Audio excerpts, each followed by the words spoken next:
지난 시간에는요, 아브라함은 하나님의 부르심 가운데 본토 친척 아비집을 떠났던 것을 우리가 함께 보았습니다. 그래서 우리는 그 아브라함의 믿음이 무엇인가? 바로 떠남이다라고 정의를 내렸습니다. 여러분, 믿음은 떠남입니다. 근데 우리가 그 떠남에 대해서 생각해 볼 때 사실 떠남에도 두 가지 종류가 있죠. 우리 아이들이 가끔씩 일탈의 행동으로 집을 나가는 경우가 간혹 있는데요. 우리는 그런 청소년들을 보면서 어떤 표현을 쓰냐면 방황한다라는 표현을 씁니다. 그러면 지금 아브라함이 하고 있는 여정은 어떨까요? 지금 아브라함이 본토 친척 아비집을 가고 있는 이 여정을 우리는 뭐라고 부를 수 있을까요? 우리는 이 여정을 방황이라고 부르기보다는 믿음의 여정이다라고 부를 수 있을 것 같습니다. 그럼 왜 이 여정을 우리는 믿음의 여정이라고 부를 수 있을까요? 그 차이가 뭘까요?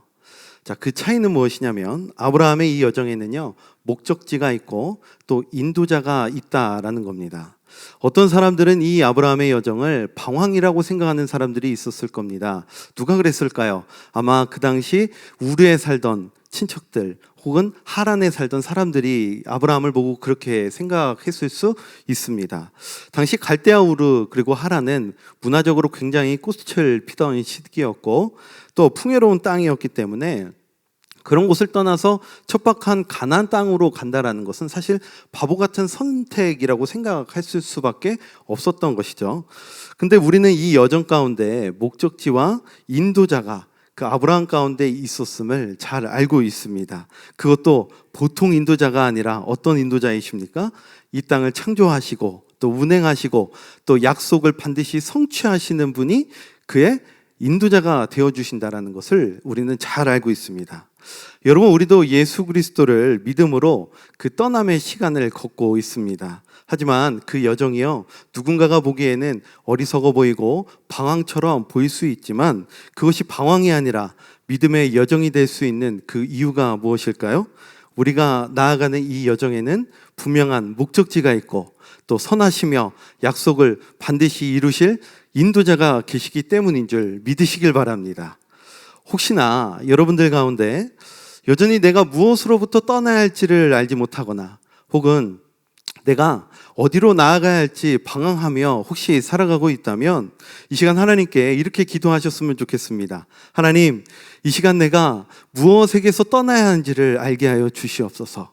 그리고 나에게도 분명한 목적지를 보여주시고 또 아브라함에게 허락한 그 약속을 나도 믿음으로 말미암아 그 약속을 따라 나아가게 하여 주시옵소서라고 기도하시는 이 밤이 되시기를 간절히 소망합니다. 여러분, 아브라함의 여정에는요, 분명한 목적지가 있었습니다. 바로 가나안입니다. 그렇게 아브라함은 하란을 떠나서 이제 가나안에 도착을 했는데요. 근데 기대했던 것과는 다른 어떤 모습 그리고 어떤 일들이 일어나고 있는 것을 우리가 오늘 본문을 통해 보게 됩니다. 자, 10절을 한번 보실까요? 그 땅에 기근이 들었으므로 아브라함이 애굽에 거류하려고 그리로 내려갔으니 이는 그 땅에 기근이 심하였음이라. 자, 10절에 보니까 어떤 일이 일어났죠? 기근이 들었다라고 말하고 있습니다. 근데 여러분, 이 당시 이 기근은요, 그냥 단순한 기근이 아니라 원어에 보면은 굉장히 극심한 기근이었다라고 표현을 합니다. 그러니까 예를 들어 우리 어떤 대전 지역의 기근 이 정도가 아니라 우리나라 전체가 생활할 수 없을 정도로 극심한 기근이 이 당시 찾아왔다라고 원어에 보면 그렇게 표현을 하고 있어요. 여러분, 우리의 삶 가운데도 이런 때가 일어날 때가 있죠. 기근처럼 생각되는 일들이 우리에게 찾아오곤 합니다. 그럴 때 여러분 어떠신가요? 사실 납득이 잘 가지 않죠. 아니, 하나님, 내가 믿음으로 이 믿음의 여정을 지금 걸어가고 있는데 그리고 나에게 분명히 빛나게 하시고 복되게 될 거다라고 약속하셨는데 왜 나에게 이런 일이 일어나죠? 라고 우리가 생각할 때가 있어요. 사실 우리가 예상했던 시나리오는 아니죠. 우리가 믿음의 여정을 시작할 때 예상했던 시나리오는 무엇입니까? 가나안에 기근이 들었다 할지라도 아브라함이 도착하자마자 막 구름이 모이고 비가 갑자기 내리는 그런 걸로 우리가 보통 예상하거든요. 또 농사 기술이 부족해서 씨를 대충 뿌렸는데도 풍년이 일어나고 사실 우리는 그런 걸 예상하지 않습니까? 실제로 우리도 예수님 믿고 신앙생활하기 시작하면 어떤 이런 놀라운 일들이 우리 삶 가운데도 일어날 것이다라는 기대를 갖고 살아갑니다. 손을 얹고 병든 자를 위해 기도하면 병이 낫고, 또 내가 믿음으로 될지어다라고 선포하는 일에는 놀랍게 다 이루어지는 역사가 실제로 우리 가운데 일어날 것이다라는 그 기대를 갖고 우리가 믿음의 여정을 사실 떠나가거든요. 근데 그 땅에 도착하자마자 오히려 기근이 심해졌다는 겁니다. 여러분 같으면 약간의 배신감 같은 거 들지 않았을까요? 아니, 하나님 도대체 이게 뭡니까? 라고 우리는 생각할 수 있는 상황입니다. 근데 여러분, 이렇게 생각을 한번 해보면 어떠실까요? 우리가 이 믿음의 여정을 나아갈 때, 우리가 예수 그리스도를 믿고 우리가 이 신앙을 시작할 때 정말 내 삶에 아무런 문제가 일어나지 않고 내가 생각한 대로, 내가 마음먹은 대로 모든 것이 다 그렇게 이루어져요. 그리고 내 자녀들도 다 잘 됩니다. 그러면 정말 그 여정을 우리는 믿음의 여정이라고 할 수 있을까요? 아니면 반대로 분명 내가 이 믿음의 여정을 나아갑니다. 근데 그 여정에는 분명 우여곡절이 있을 수 있어요. 하지만 그럼에도 불구하고 내가 나에게 주신 그 약속을 믿고 그 인도자를 믿음으로 말미암아 그 여정을 계속해서 나아가는 것, 어쩌면 이것이 진짜 믿음의 여정이라고 할 수 있지 않을까요? 여러분, 결혼할 때 남자들이 프로포즈라는 걸 합니다. 그래서 대체로 어떻게 프로포즈를 하시죠? 당신 손에 물 한 방울 묻히지 않게 해줄게. 보통 이렇게 대체로 프로포즈를 하세요. 아마 다 보셨을 텐데, 근데 그 말을 듣고 대체로 여자분들께서 정말 이 남자랑 살면 내 손에 물 한 방울 묻히지 않을 거야 라고 생각하시는 분들 계신가요? 대부분 없습니다. 정말 내가 이 남자와 결혼하면 내 손에 물 한 방울 묻히지 않을 거야 라고 믿고 결혼하신 분들은 어쩌면 그거는 진짜 믿음이 아닐 수 있어요. 어쩌면 그거는 망상일 수 있습니다. 근데 앞으로 내가 가정을 꾸리고 세상을 이 남자와 함께 살아가면서 분명 우여곡절이 있을 수 있고 또 어려움이 있을 수 있지만, 그래도 내가 이 남자와 함께라면 얼마든지 그 어려움 극복해 나갈 수 있을 것 같아. 내가 이 남자와 함께하라면 이 남자를 신뢰해서 그 어려움 이겨나갈 수 있을 것 같아. 이것이 어쩌면 진짜 믿음 아닐까요? 하나님이요, 지금 아브라함에게 너의 이름을 창대케 할 거야, 너를 복되게 할 거야 라고 이렇게 약속을 주셨는데, 지금 이 가나안 땅에 기근이 왔다? 그러면 우리는 그 순간 확인할 수 있는 겁니다. 지금 기근이 왔는데 어떻게 해야 되지? 그렇구나. 먼저 하나님이 우리에게 약속을 주신 이유는 바로 이것 때문이었구나. 내가 지금 이 믿음의 여정을 걸어갈 때에 기근이 온다 할지라도 그 약속을 통해서, 그 약속을 의지하여서 내가 이 믿음의 길을 계속해서 나아가길 원하시는구나. 우리의 믿음이 자라기를 원하시는구나 라고 우리는 아브라함의 이 이야기를 통해서 발견할 수 있어야 한다라는 겁니다. 아멘이십니까? 그렇다면 나에게 지금 찾아온 이 기근의 상황을요, 우리는 어떻게 생각해 볼 수 있을까요? 하나님께서 나를 배신하신 것이 아니라 이 기근이라는 시간을 통해서만 경험할 수 있는 믿음의 성장이 있다라는 것을 우리는 믿어야 한다라는 겁니다. 여러분, 믿음의 여정에도요, 기근이 찾아옵니다. 우리는 그 사실을 지금 이 아브라함의 이야기를 통해서 발견할 수 있습니다. 건강하게 살다가 갑자기 질병이 찾아올 수 있고요. 사업이 잘 되다가 사업이 잘 안 될 때가 올 수 있고요.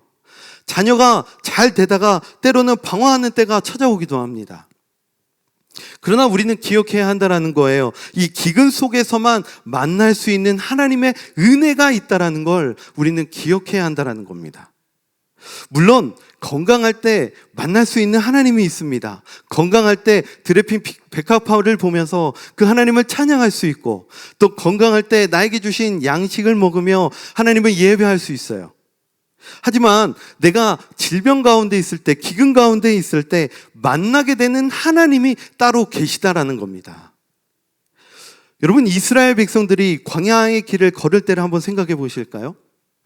평소에는요, 불기둥과 구름기둥을 통해서 인도하시는 하나님을 늘 경험하며 살았습니다. 그런데 마라의 순물 가운데 이 이스라엘 백성들은 어떤 하나님을 경험하게 됐죠? 치료의 하나님을 경험하게 됐어요. 치료의 하나님을 그래서 고백하게 됐습니다. 기근 가운데 만나게 되는 하나님이 따로 있다라는 거예요. 사랑하는 여러분, 이 믿음이 있어지시기를 간절히 소망합니다. 기근의 그 시간 가운데 만날 수 있는 하나님이 계시기 때문에 우리는 그 분을 믿음으로 그 가운데 하나님 찾기에 힘쓰고 또 그 가운데 하나님을 만나는 은혜가 이 시간 가운데 있어지시기를 간절히 소망합니다. 이것이 진짜 믿음의 여정이다라는 것이죠. 근데 문제는 무엇일까요? 오늘 말씀을 보니까요, 아브라함은 한치의 망설임도 없이 애굽으로 갔다라는 겁니다. 여러분, 우리가 생각할 때 당연히 어려움이 생기니까 그렇게 할 수 있지 않겠습니까? 어려우니까 애굽으로 충분히 갈 수 있는 건 아닙니까? 그렇게 생각할 수 있겠지만요, 이건 굉장히 중요한 문제입니다. 그 이유가 무엇이냐면요, 지금 10절 말씀에 보시면 아브라함이 하나님을 찾았다, 하나님을 구했다, 하나님께 예배했다, 간구했다, 그렇게 나오는 내용이 어디에도 찾아볼 수가 없다라는 거예요. 여러분, 이것은 뭘 의미하는 걸까요? 지금 믿음의 여정을 떠난 아브라함이지만 기근 앞에서 또다시 옛 자아의 습관대로, 옛 내 모습대로, 내 옛 기질이 그대로 나타나고 있음을 우리가 이 말씀을 통해서 발견할 수 있는 겁니다. 여러분, 우리는요, 실제로 우리가 어떤 존재인지 언제 깨닫게 되냐면 우리가 기근을 만나게 될 때 우리가 우리의 진짜 모습을 발견하게 됩니다. 이번 코로나도 어떻습니까? 실제로 수많은 사람들은요, 내 힘과 내 능력과 살아갈 수 있을 거다라고 생각하며 살았습니다. 근데 이 코로나 순간을 겪으면서 어떻습니까? 내가 얼마나 연약한 존재인지, 왜 우리에게 하나님의 은혜가 필요한지 우리는 이 코로나 기간을 통해서 깨닫게 됐어요. 이렇게 실제로 우리가요, 왜 믿음의 여정을 걸어야 하는지, 왜 우리가 하나님의 은혜를 왜 우리가 하나님의 은혜가 필요한 존재인지, 그것을 우리가 언제 깨닫게 되냐면 우리 가운데 기근이 찾아오게 될 때 우리는 깨닫게 된다는 걸 우리는 잘 알 수 있습니다. 지금 아브라함도 마찬가지인 거죠. 하나님이 아브라함에게 이 기근을 허락하신 것은 그냥 단순히 아브라함을 골탕 먹이시거나 아니면 그를 테스트하기 위해서 그에게 기근을 허락하신 것이 아니라 이 기근의 시간을 통해서 진짜 내 모습이 어떤 모습인지를 깨닫고 발견하기 위해서, 발견케 하시고자 하나님은 어쩌면 아브라함에게 이 기근을 허락하셨지 않았을까라고 우리는 생각해 볼 수 있는 겁니다. 그래서 아브라함은 그 옛 자아의 모습대로, 옛 습관대로, 옛 기질대로 선택한 그 선택들이 그 이후에 어떤 안 좋은 결과로 나타나게 되는지를 우리가 그 뒤에 발견하게 되는데요. 그럼에도 불구하고 오늘 말씀을 보면요, 하나님은 그런 아브라함에게도 함께 하시고 또 그런 그에게 은혜를 베풀어 주시는 것을 보게 됩니다. 여러분, 결국 오늘 말씀을 통해서 이 말씀이 우리에게 뭘 말하는 걸까요? 믿음의 여정은요, 가나안에 도착했다고 끝이 아니라는 겁니다. 우리가 예수 그리스도를 믿었으니 그것으로 끝이 아니라 하루하루 내 힘이 아니라 하나님의 은혜로 내가 살아가는 존재이다라는 것을 깨닫고 또 고백하며 그렇게 하루하루 살아가는 것이 진짜 믿음의 여정이다라는 겁니다. 지금 그것을 오늘 본문은 우리에게 말해주고 있는 거예요. 그래서 이 뒤에 말씀을 보니까요, 결국 그렇게 옛 자아, 옛 기질대로 행동했던 그 아브라함의 모습의 결과가 어떻게 나타나게 되는지 오늘 본문 11절부터 우리에게 보여주고 있는데요. 자, 11절부터 13절까지 말씀 한번 보실까요? 그가 애굽에 가까이 이르렀을 때에 그의 아내 사라에게 말하되 내가 알기에 그대는 아리따운 여인이라 애굽 사람이 그대를 볼 때 이르기를 이는 그의 아내라 하여 나는 죽이고 그대는 살리리니 원하건대 그대는 나의 누이라 하라. 그러면 내가 그대로 말미암아 안전하고 내 목숨이 그대로 말미암아 보존되리라 하니라. 자, 여러분들이 잘 아시는 말씀입니다. 잘 아시는 대로 기근 때문에 지금 애굽에 가려고 하는데 한 가지 염려되는 것이 있어요. 아내 사례가 너무 아름다운 겁니다. 근데 사례 때문에 내가 죽게 될까 지금 염려와 두려움이 찾아오게 된 거예요. 그래서 아브라함은 아내에게 혹시 우리에게 무슨 일이 일어나게 되거든 내가 당신을 내 누이라고 할 테니 그런 줄 알아라. 그래야 내가 살 것 같다 라고 여차하면 아내를 지금 넘겨주려고 하고 있습니다. 여러분, 우리가 여기서 보게 되는 거는 이런 거죠. 믿음의 사람들도요, 그 길 가운데 때로는 실수할 수 있고 잘못된 방식으로 행동할 수 있다라는 겁니다. 아브라함이 처음부터 그래, 난 믿음으로 하나님만 의지할 거야 라고 가나안에 머물렀다면 얼마나 좋았겠어요. 그렇죠? 그런데 성경이 지금 아브라함의 이런 모습을 기록하면서 이것을 왜 우리에게 보여주고 있을까요? 이것을 우리에게 보여주고 있는 것은 이것이 우리의 모습일 수 있다라는 걸 보여주고자 하는 겁니다. 내가 막상 예수님을 믿는다고 고백하며 신앙의 여정을 살아가고 있는데 근데 막상 세상에서 기근을 만나게 됐을 때 또 그 가운데 두려움과 염려가 나에게 찾아오게 됐을 때 여전히 우리는 아브라함처럼 옛 자아의 모습대로 옛 기질대로 생각하고 세상의 방식대로 행동할 수 있다라는 걸 지금 아브라함의 이 모습을 통해서 우리에게 보여주고 있는 겁니다. 즉 아브라함의 모습을 통해서 우리 모습을 발견하길 원하는 거예요. 저도 어릴 적에요 한번 수술을 하게 된 적이 있었는데요. 중학생 때 고막에 염증이 나가지고 수술을 하게 될 적이 있었습니다. 그래서 하루 전에 입원을 하라고 의사 선생님께서 말씀해 주셔서 입원을 하게 됐는데 전신 마취를 하면 100명 중 1명은 못 깨어난대요. 그 얘기를 하니까 얼마나 겁이 나는지 모릅니다. 얼마나 두려웠는지 몰라요. 근데 그때 딱 사내답게 믿음의 사람으로서 예수 그리스도를 믿는 자로서 멋있게 이렇게 기도했으면 얼마나 좋았겠습니까? 하나님, 내가 그래도 무섭지만 예수 믿는 사람 아닙니까? 천국을 내가 믿는 사람 아닙니까? 하나도 안 무섭습니다. 하나도 안 두렵습니다. 이렇게 멋지게 기도했으면 얼마나 좋았겠어요. 근데 너무 무섭더라고요. 그래서 울면서 기도했어요. 하나님, 저 너무 무서워요. 저 좀 살려주세요. 저 이 수술 좀 안 받게 해주세요. 심지어 저 11조 잘릴 테니까 이 수술 좀 피하게 해주세요라고 기도했습니다. 군대 갈 때도 그랬어요. 군대 갈 때도 하나님 저 너무 두려워요. 이것 좀 안 가게 해주세요. 예수 믿는 사람이 그거 뭐 무섭다고 담대하게 나아가면 얼마나 멋있습니까? 근데 실제로 그 기근 앞에 그 두려움 앞에 무섭고 떨리니까 내 옛 자아의 기질대로 옛 모습대로 방식대로 자꾸 그렇게 나아가게 되더라고요. 여러분, 이게 우리 모습이다라는 거예요. 나는 분명 믿음의 여정을 떠났는데 여전히 기근 앞에 두려움과 염려 앞에 우리는 또다시 옛 자아의 모습, 이 아브라함의 모습이 나타나게 된다라는 겁니다. 그러면 여러분, 이런 사람이요 어떻게 믿음의 조상이 될 수 있을까요? 생각해 보세요. 여러분, 기근 가운데 하나님을 찾지도 않았어요. 심지어 아내를 팔려고 했습니다. 16절에 보니까요 바로가요 아브라함에게 야, 내가 너 때문에 정말 아름다운 아내를 얻어서 너무 고마워. 그래서 내가 너에게 양과 소와 노비와 나귀와 낙타까지 줄게 라고 그 많은 재산을 줘요.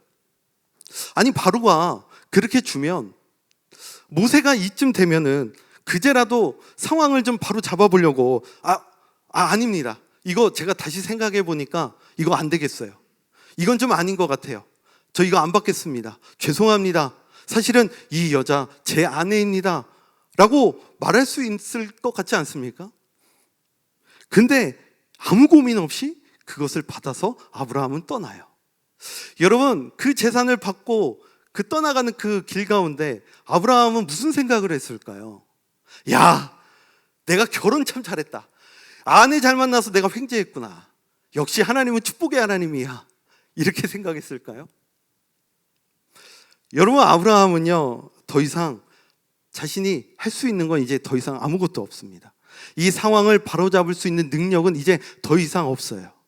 아브라함은 이제 자기 힘으로 이거를 바로잡을 방법이 없습니다. 그런데 어떻게 그런 사람이 믿음의 조상이 됐나요? 하나님이 선택을 잘못하신 걸까요? 사랑하는 여러분, 우리는 어떻습니까?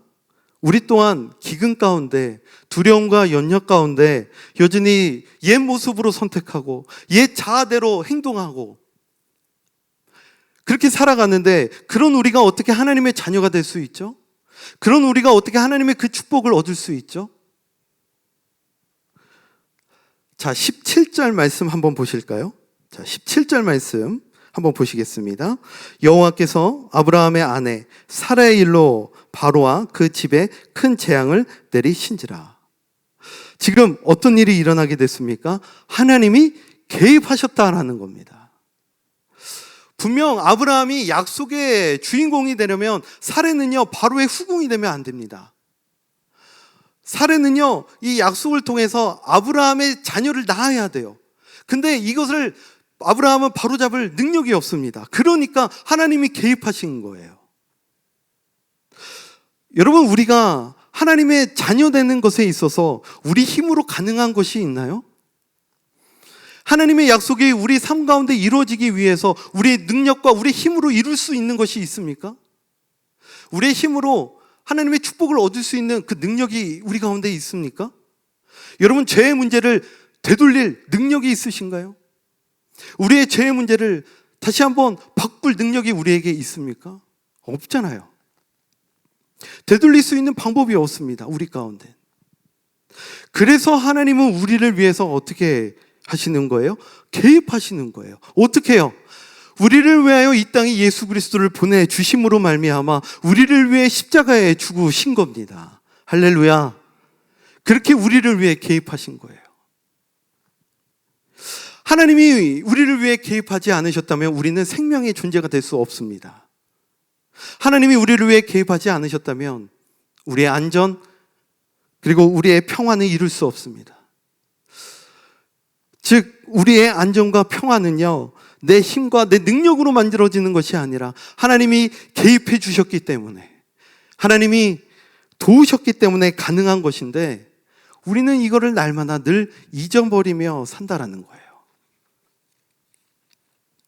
결국 18절부터 여러분들 보시면 바로가 아브라함을 불러서 사례를 다시 돌려주게 됩니다.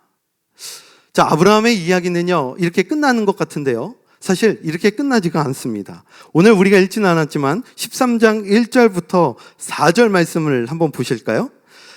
아브라함이 애굽에서 그와 그의 아내와 모든 소유와 롯과 함께 네겝으로 올라가니 아브라함에게 가축과 은과 금이 풍부하였더라. 그가 네겝에서부터 길을 떠나 베델에 이르며 베델과 아이 사이 곧 전에 장막 쳤던 곳에 이르니 그가 처음으로 제단을 쌓은 곳이라. 그가 거기서 여호와의 이름을 불렀더라. 여러분, 아브라함은 이 일 후에 어떻게 했죠? 가나안으로 돌아갑니다. 그리고 과거에 쌓았던 제단 앞에 서서 여호와의 이름을 불렀습니다. 예배했다라는 거예요. 여러분, 그러면 이 순간 아브라함이 드리는 예배는 어땠을까요? 지겨웠을까요? 재미없었을까요? 몸이 건조했을까요? 아니었을 겁니다. 하란에서 떠났을 때의 예배와는 또 다른 예배였을 겁니다. 처음에 가나안에 도착했을 때 드렸던 예배와는 또 다른 예배였을 겁니다. 왜 그럴까요? 기근 가운데 만나게 되는 하나님을 만났기 때문이에요. 기근 가운데 경험할 수 있는 하나님의 은혜를 경험했잖아요. 아, 그렇구나. 나는 그동안 하나님이 없어도 내 힘과 내 지식과 내 능력으로 충분히 살아갈 수 있을 거다라고 생각하며 선택하고 살아갔는데, 하나님의 은혜가 있어야만 내가 살아갈 수 있구나라는 걸 깨닫고 회개했을 겁니다. 하나님의 은혜를 경험하게 되니까 그 예배는 분명 달랐을 거예요. 하나님만을 찬양하는 예배가 됐을 겁니다. 여러분, 우리가 지금 드리는 이 기도회가 여러분들에게 어떤 자리입니까? 여전히 지겹고 재미없고 따분한 시간입니까? 여러분, 우리의 기근 가운데 하나님께서 개입해 주셨기 때문에 우리는 이 자리에 나와 예배드릴 수 있고 또 하나님을 찬양할 수 있는 줄 믿으시길 바랍니다. 우리의 죄의 문제를 우리의 능력으로는 바꿀 수 없습니다. 돌이킬 수 없어요. 근데 예수 그리스도가 오셨기 때문에 우리는 이 순간 예배할 수 있는 겁니다. 그럼 우리의 예배는 달라질 수 있겠죠. 이것이 바로 우리 믿음의 여정의 모습이어야 한다라는 겁니다. 자, 오늘 말씀을 정리해 보겠습니다. 사랑하는 여러분, 이 아브라함의 이야기는요, 우리의 이야기이기도 합니다. 아멘이십니까? 우리는 믿음의 여정을 떠난다고 하지만 때론 기근 앞에 넘어지고 또 끊임없이 포기하기도 하고 옛 습관처럼 선택하기도 합니다. 하지만 우리가 또다시 이 자리에 나와 예배하고 찬양할 수 있는 이유가 무엇입니까? 우리에게 하나님의 은혜가 주어졌기 때문입니다. 하나님이 개입하시고 십자가에 죽으셨기 때문에 우리는 이 시간에도 예배할 수 있는 겁니다. 우리에게 만약 하나님의 은혜가 없었다면 우리는 이 믿음의 여정을 한 발자국도 나아갈 수 없을 겁니다. 우리의 능력으로는 돌이킬 방법이 없죠. 하나님의 은혜가 없다면 우리는 우리의 힘으로 하나님이 허락하시는 그 약속을 우리는 얻을 수 없을 겁니다. 우리는 죄의 문제를 되돌릴 능력이 없기 때문이죠. 그래서 오늘 이 시간 여러분들 그 하나님의 은혜를 기억하시면서 찬양하시는 시간이 되시기를 소망합니다. 또 혹시 여러분들 가운데 기근과 같은 시간이 있으시다면 그 가운데 만나게 될 그 하나님을 믿음으로 말미암아 또 하나님의 은혜가 여러분들 가운데 있을 것을 믿음으로 말미암아 이 시간 그 하나님을 의지하시고 또 하나님의 이름을 부르짖는 시간이 되시기를 간절히 소망합니다. 여러분, 애굽에는 소망이 없습니다. 우리의 힘과 지식에는 소망이 없습니다. 그러나 하나님이 개입하시면 우리의 상황은 바뀔 수 있고 우리의 문제는 돌이킬 수가 있습니다. 지금 내 상황 가운데 여러분들 어둡고 깜깜하더라도 빛 대신 하나님을 믿음으로 말미암아 이 시간 함께 기도하시고 또 하나님의 이름을 부르짖는 또 그럼으로 말미암아 또 그 하나님을 경험할 수 있는 이 시간이 되시기를 간절히 소망합니다.